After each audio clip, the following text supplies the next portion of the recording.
Everyone, welcome to our channel PBS pharma. आज हम D pharmacy first year का subject HAP यानी human anatomy and physiology शुरू करेंगे। इसमें हम एचएपी का फर्स्ट चैप्टर समझेंगे, जिसमें हम एचएपी का इंट्रोडक्शन, स्कोप और डिफरेंट टर्म्स जो कि एचएपी में यूज़ होती हैं उनको डिस्कस करेंगे। और नोट्स के लिए आप हमारे Telegram channel PBS pharma join कर सकते हैं। तो चलो आज की वीडियो शुरू करते हैं। Human anatomy and physiology. Human anatomy and physiology में हम ह्यूमन बींग्स की जो बॉडी है उसकी जितने भी उसके इंटरनल ऑर्गन है, एक्सटर्नल ऑर्गन है, उनका स्ट्रक्चर, उनके फंक्शन को डिस्कस करेंगे। इसका चैप्टर फर्स्ट में सबसे पहले है definition and scope of anatomy and physiology. हमारे सिलेबस में ह्यूमन एनाटॉमी एंड फिजियोलॉजी क्या है? It is the study of structure and function of human body. Human anatomy और फिजियोलॉजी ह्यूमन बॉडी की स्ट्रक्चर और अलग अलग फंक्शंस की स्टडी होती है, यानी कि हम डिफरेंट स्ट्रक्चर को स्टडी करेंगे और उनके क्या क्या फंक्शंस हैं उनको स्टडी करेंगे। The study of human body involve, अब ह्यूमन बॉडी की जो स्टडी है उसमें क्या क्या आता है? मेनली उसकी एनाटॉमी में क्या होगा, हम उसके स्ट्रक्चर्स को स्टडी करेंगे कि हार्ट का कैसा स्ट्रक्चर है, ब्रेन का कैसा स्ट्रक्चर है, सेल का कैसा स्ट्रक्चर है, टिश्यू कैसे हैं, ठीक है। तो इसमें क्या है, हम सभी ऑर्गन्स के अलग अलग ऑर्गन्स के स्ट्रक्चर को डिस्कस करेंगे। और फिजियोलॉजी में क्या है, हम उनके फंक्शंस को डिस्कस करेंगे। हार्ट का जो मेन रोल है वो क्या है, ब्लड सर्कुलेशन के लिए ब्लड पंप करता है, ठीक है। तो उनके फंक्शंस को हम किस में स्टडी करेंगे, फिजियोलॉजी में, और स्ट्रक्चर को किस में स्टडी करेंगे, एनाटॉमी में।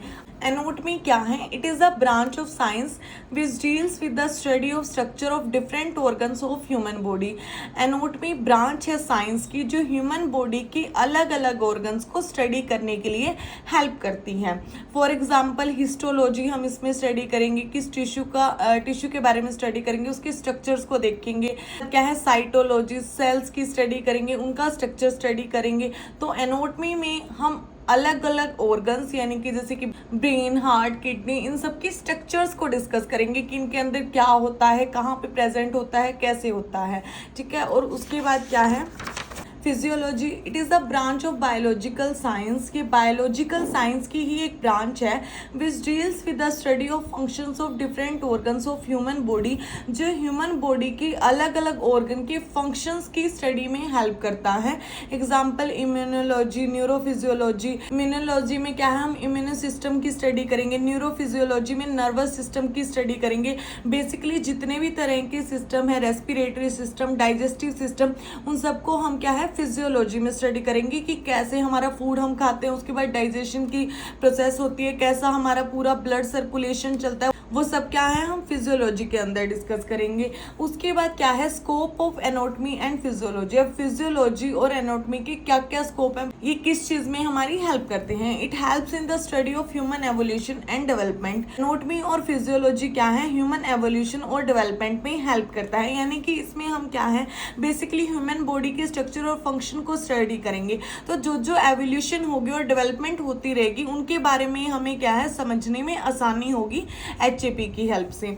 It works with the study of structure and function of the human body. अब ये क्या है, किसके साथ काम करता है, ह्यूमन बॉडी के स्ट्रक्चर और फंक्शंस को स्टडी करने में। ये तो ह्यूमन एनाटॉमी और फिजियोलॉजी का मेन रोल ही यही है।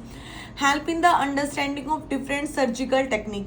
अब जो एचएपी है वो क्या है, अलग अलग सर्जिकल टेक्निक को अंडरस्टैंड करने में, समझने में हमारी बहुत ज़्यादा हेल्प करता है। ये कैसे करता है कि ऑपरेशन क्या है, कोई डॉक्टर ऑपरेशन तभी कर सकता है ना जब उसे उसके फंक्शंस और उसके स्ट्रक्चर के बारे में पता है। अब मान लो कोई हार्ट का पेशेंट है, उसको हार्ट का ऑपरेशन हो रहा है, उसका अगर डॉक्टर को पता ही नहीं होगा कि इसका स्ट्रक्चर कैसे है, कहाँ पे क्या है और उसे क्या करना है, एट्रियम और वेंट्रिकल का रोल क्या है हार्ट में, किससे क्या ब्लॉकेज हो जाएगी, तो अगर उसको ये सब नहीं पता है तो वो ऑपरेशन कर ही नहीं सकता है, ठीक है।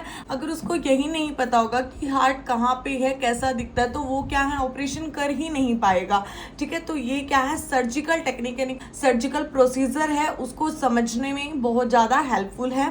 उसके बाद क्या है, to understand pathology of disease की पैथोलॉजी को समझने के लिए एचएपी हेल्पफुल है। वो कैसे है, अब कोई भी बैक्टीरिया है वो ह्यूमन बॉडी के अंदर जाके एंटर कर रहा है। तो उसके बाद क्या है, इसने फर्स्ट स्टेज इसका कैसा हुआ, उसके बाद इसने कैसे प्रोग्रेस की, ठीक है, ये हमारी बॉडी में कैसे कैसे जाके कहाँ तक इसने क्या रिएक्ट किया, वो सब समझने के लिए क्या है, हमें HAP की हेल्प लेनी पड़ती है। अगर हमें ये अब कैंसर है वो फर्स्ट स्टेज में ही अगर डिटेक्ट हो जाता है, हमें उसका रीजन पता होना चाहिए, क्यों हुआ, कैसे हुआ, इसका क्या ट्रीटमेंट है, कहाँ से हम इसको रोक सकते हैं। तो इस पूरे प्रोसीजर के लिए क्या है, HAP जो है हेल्पफुल रहती है कि अगर कोई डिजीज है उसकी पूरी पैथोलॉजी समझनी है ह्यूमन बॉडी के अंदर कि ये कैसे कैसे फैली है और कैसे हम इसको रोक सकते हैं, तो उसके लिए HAP हमें स्टडी करनी ही पड़ेगी। उसके बाद क्या है, for parameters of normal health like temperature, BP, heart rate etcetera. अब जो बेसिक पैरामीटर हैं बॉडी के, HAP अगर किसी ने पढ़ी है तभी उसको पता है कि नॉर्मल बॉडी टेम्परेचर कितना होता है, नॉर्मल BP कितना होगा, हार्ट रेट कितना होगा, ठीक है। तो वो जब भी अब नॉर्मल और नॉर्मल में फ़र्क डिटेक्ट कर पाएगा, क्योंकि उसको पता है कि इतना नॉर्मल बॉडी टेम्परेचर होता है, लेकिन अगर किसी का बॉडी टेम्परेचर क्या है 100 तो उसको फीवर हो रखा है, ठीक है। तो इसके लिए क्या है, नॉर्मल जो पैरामीटर समझने के लिए भी क्या है, HAP ही हेल्पफुल है। उसके बाद इसका एग्जाम्पल है इन केस ऑफ हार्ट। अब हार्ट के लिए क्या है, उसका स्ट्रक्चर में आर्ट्रियम, वेंट्रिकल, वॉल्व, ये सब हम स्टडी करेंगे। तो ये सब क्या है, एनाटॉमी में आ जाता है। अब हार्ट का फंक्शन क्या है, ब्लड को पंप करता है, ब्लड फ्लो को कंट्रोल करता है, बॉडी में क्या है, किस रेट से ब्लड फ्लो होना है, वो सब क्या है, हार्ट कंट्रोल कर रहा है। तो ये इसके फंक्शन है जिसको हम फिजियोलॉजी में स्टडी करेंगे। और एट्रियम, वेंट्रिकल, वॉल्व ये इसके स्ट्रक्चर में आता है, तो उसको हम स्ट्रक्चर में, एनाटॉमी में डिस्कस करेंगे। तो ये क्या है, ह्यूमन एनाटॉमी एंड फिजियोलॉजी का बेसिक है कि क्या क्या ह्यूमन एनाटॉमी एंड फिजियोलॉजी क्या है और इसके स्कोप क्या है। अब आगे हम इसमें डिस्कस करते हैं बेसिक एनाटॉमिकल टर्मोलॉजी। अब इसमें क्या है, हम अलग अलग टर्म्स को डिस्कस करेंगे जो कि बेसिक टर्म्स हैं HAP के लिए। The anatomical terminology of body can be studied under 3 groups. और जो एनाटॉमी की टर्म है उनको हम 3 ग्रुप्स में स्टडी करते हैं। फर्स्ट है डायरेक्शनल टर्म, सेकंड है section plane of the body और थर्ड है बॉडी कैविटीज। अब डायरेक्शनल टर्म में क्या है, डायरेक्शन के बेस पे हम अलग अलग टर्म्स पढ़ते हैं। इसमें फर्स्ट है सुपीरियर एंड। सुपीरियर एंड क्या है, अपर एंड आता है, यानी कि सुपीरियर जो ऊपर की तरफ होता है। जैसे कि जो हेड वाला एरिया होगा, हमारी पूरी बॉडी ऐसे है, ठीक है, तो जो ऊपर वाला एरिया होगा वो कहाँ आएगा, सुपीरियर वाले हिस्से में आएगा। उसके बाद जो इंफीरियर है वो नीचे वाला, यानी कि हेड की तरफ क्या आएगा, सुपीरियर, और जो फिट है इनकी तरफ क्या आएगा, इंफीरियर है। तो superior and, upper and, the end of the head lies in the upper most position, यानी कि अपर मोस्ट पोजिशन पे जो हेड की तरफ एरिया है वहां पे क्या है, सुपीरियर एंड है। उसके बाद इंफीरियर एंड क्या है, lower part, the part start from the trunk along the legs in the downward direction, यानी कि जो फिट की तरफ एरिया है और ट्रंक से शुरू होता है, तो उस एरिया को क्या है, इंफीरियर एंड कहते हैं। उसके बाद है एंटीरियर और वेंट्रल एंड, यानी कि एंटीरियर एंड को वेंट्रल एंड भी बोलते हैं। जैसे कि इसमें क्या आता है, this includes the body parts present on the front side like chest, palm of hand etcetera. Anterior and में क्या आएगा, फ्रंट वाला हिस्सा, जैसे कि जो ये पाम वगैरह है, चेस्ट है, स्टमक है, तो ये सब क्या है, फ्रंट वाले पोर्शन में आ रहा है। तो जो हमारा सामने वाला हिस्सा है वो किस में आ गया, एंटीरियर एंड में। उसके बाद नेक्स्ट टर्म है पोस्टीरियर और डोर्सल एंड। पोस्टीरियर को डोर्सल एंड भी कहते हैं। ये कौन सा हिस्सा है, जो हमारी बैक की तरफ होता है, जहाँ पे क्या है, हमारी बैक बोन है, या जो ये वाला हिस्सा आएगा ये क्या आएगा, बैक की तरफ आएगा। This includes the body part present on the back side like back bone, dorsal of hand etcetera, यानी कि जो हमारी बैक बोन है या डोर्सल्स हैं जो हमारे हैंड्स के, ठीक है, हमारी कोहनी आती है, या जो शोल्डर का बैक वाला हिस्सा है वो सब क्या है, पीछे की तरफ आता है। तो बैक वाला पार्ट क्या है, पोस्टीरियर एंड में आता है। उसके बाद है सुपाइन पोजीशन। सुपाइन पोजीशन क्या है, the position in which the face is towards the upper side while back face is downwards. अब इसमें क्या होगा, जैसे कि एक ह्यूमन बीइंग खड़ा है और वो क्या है, अपने फेस को, ये फेस है वो इस तरह कर ले, ठीक है, यानी कि वो आसमान की तरफ देख रहा है। तो जो उसका बैक है वो क्या है, डाउनवर्ड डायरेक्शन में आ जाएगा, धरती की तरफ देख रहा होगा। और जो उसका फेस है, मतलब जो उसका फेस का फ्रंट वाला हिस्सा है वो क्या है, ऊपर की तरफ देख रहा होगा, जैसे आसमान की तरफ देख रहे हैं। तो उस पोजीशन को क्या बोलते हैं, सुपाइन पोजीशन। उसके बाद क्या है, prone position. In this position the face focuses downward और towards the ground while the back is towards roof. तो इसमें क्या है, फेस क्या है, नीचे की तरफ देखेगा, यानी कि हम धरती की तरफ देख रहे हैं तो हमारा फेस क्या है, डाउनवर्ड में है। और जो हमारी फेस की बैक साइड है वो क्या है, ऊपर आसमान की तरफ या छत की तरफ है।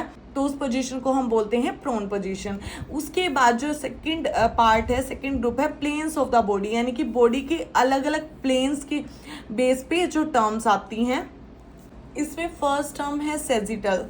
सेजिटल क्या है, the plane that divides body into right and left section. अब सेजिटल क्या है, वो प्लेन है बॉडी का जो बॉडी को राइट और लेफ्ट दो अलग अलग हिस्सों में बांटता है। जैसे कि ये क्या है, ह्यूमन बॉडी का स्ट्रक्चर है, तो ये क्या है, बीच में से ऐसे राइट और लेफ्ट में डिवाइड करेगा बॉडी को, बिल्कुल मिड में ये लाइन आएगी, तो वो क्या है, सेजिटल प्लेन है। उसके बाद सेकंड है ट्रांसवर्स। अब ट्रांसवर्स में क्या है, it is a horizontal plane parallel to ground and it passes through body at 90 degree angle. It divides body into two parts. तो ये क्या है, हॉरिजॉन्टल प्लेन है। हॉरिजॉन्टल क्या है, ऐसे होता है, ठीक है, ग्राउंड के पैरेलल में, यानी कि ये ग्राउंड है तो ये इस तरह से, और ये क्या है, अपर बॉडी और लोअर बॉडी को अलग अलग सेक्शन में बांटता है। यानी कि हमारा जो अपर बॉडी पार्ट है वो अलग हो जाएगा और ये वाला अलग हो जाएगा। तो जो ट्रांसवर्स है वो क्या है, अपर और लोअर दो सेक्शन में डिवाइड करता है, और जो सेजाइटल है वो लेफ्ट और राइट सेक्शन में डिवाइड करता है।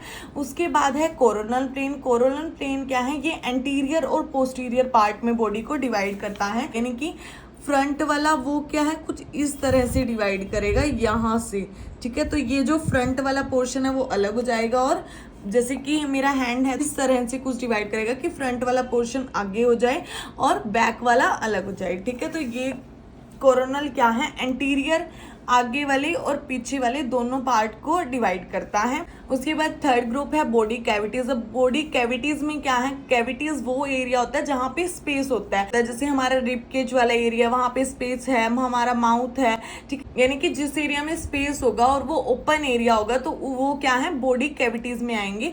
Cavities are the space of the body. Cavities क्या है, स्पेस है बॉडी के अंदर, जिस जिस ऑर्गन्स में स्पेस होता है तो वो सब क्या है, बॉडी कैविटीज में आएंगे। कंटेनिंग इंटरनल ऑर्गन्स, और उनके अंदर क्या है, इंटरनल ऑर्गन होंगे, जैसे कि इंटरनल ऑर्गन में लंग्स, हार्ट, अलग अलग जो भी इंटरनल ऑर्गन है वो उन कैविटीज में कवर हो रहे होंगे। The different type of cavities. अब जो कैविटीज है वो अलग अलग तरह के। फर्स्ट है थोरेसिक कैविटी। थोरेसिक कैविटी क्या है, अपर साइड में, यानी कि हमारा जो नेक है, नेक से लेके इस एरिया तक ये आती है, इसको हम चेस्ट कैविटी बोलते हैं। अब ये क्या करती है, जो लंग्स है, हार्ट है, वो सब किसके अंदर कवर हो रखे होते हैं, थोरेसिक कैविटी के अंदर। Present on the upper side of the body. It is also known as chest cavity which contain trachea, lungs, heart etcetera. तो थोरेसिक कैविटी क्या है, ट्रेकिया, लंग्स, हार्ट, इन सबको कवर करके रखती है और इसको हम चेस्ट कैविटी बोलते हैं। और ये क्या है, हमारे गर्दन से लेके पीठ वाला एरिया जहाँ पे शुरू होता है वहां तक क्या है, थोरेसिक कैविटी होती है। उसके बाद क्या है, अब्डोमिनल कैविटी। अब्डोमिनल कैविटी में क्या है, this cavity is laterally attached to body wall posteriorly by pelvic cavity and anterior by diaphragm. जो एब्डोमिनल कैविटी होगी वो क्या है, पीछे वाले हिस्से से पेल्विक कैविटी से अटैच होगी और आगे की तरफ क्या है, डायफ्राम से अटैच होगी। इसके अंदर स्टमक, लीवर, पेनक्रियाज आएंगे। जो एब्डोमिनल कैविटी है, जहाँ से थोरेसिक कैविटी खत्म हुई है, उसके बाद यहाँ से लेके यहाँ तक आती है। तो ये क्या है, एंटीरियर और पोस्टीरियर दोनों की साइड से ही कवर करके रखती है ऑर्गन्स को। उसके बाद नेक्स्ट है pelvic cavity. This cavity is bounded by pelvic bone of the pelvic. अब ये क्या है, पेल्विक की पेल्विक बोन से बाउंड हुई होते, बंधी रहती है। और इसके अंदर क्या क्या आएंगे, it contain urogenital system as well as rectum. जो पेल्विक कैविटी है इसके अंदर यूरोजेनाइटल सिस्टम आता है, यूरिन पास आउट करने वाले ऑर्गन्स, और जो जेनाइटल सिस्टम है यानी कि जो भी मेल और फीमेल के रिप्रोडक्टिव ऑर्गन्स हैं, और यूरेथ्रा, यूरिन पास आउट करने के लिए जो भी सिस्टम है वो सब क्या है, पेल्विक कैविटी के अंडर आते हैं। उसके बाद है डोर्सल कैविटी। डोर्सल कैविटी क्या है, सबसे स्मॉलेस्ट कैविटी है ह्यूमन बॉडी की। इसको हमने दो ग्रुप में डिवाइड कर रखा है। फर्स्ट है क्रेनियल कैविटी। क्रेनियल कैविटी क्या है, इंक्लूड अपर पोर्शन, इसके अंदर अपर पोर्शन आएगा, that is house of the brain, यानी कि ब्रेन वाला जो एरिया है वो क्या है, क्रेनियल कैविटी में आता है। और उसके बाद क्या है, स्पाइनल कैविटी। अब स्पाइनल कैविटी के यानी कि जो लोअर पोर्शन है वो स्पाइनल कैविटी में आएगा, that is house of spinal cord. इसको हम हाउस ऑफ स्पाइनल कोड भी कहते हैं क्योंकि जो स्पाइनल कोड है वो स्पाइनल कैविटी में आता है और ब्रेन क्या है, क्रेनियल कैविटी में आता है। तो ये हमारी थी बॉडी कैविटीज। ये कुछ डिफरेंट टर्म्स थी जो हमने फर्स्ट चैप्टर में पढ़नी थी। तो आज हमारा फर्स्ट चैप्टर कंप्लीट हो गया है। आई होप आप सबको अच्छे से समझ में आया हो। ऐसे ही और वीडियो के लिए आप हमारे चैनल को सब्सक्राइब करें। Thank you everyone.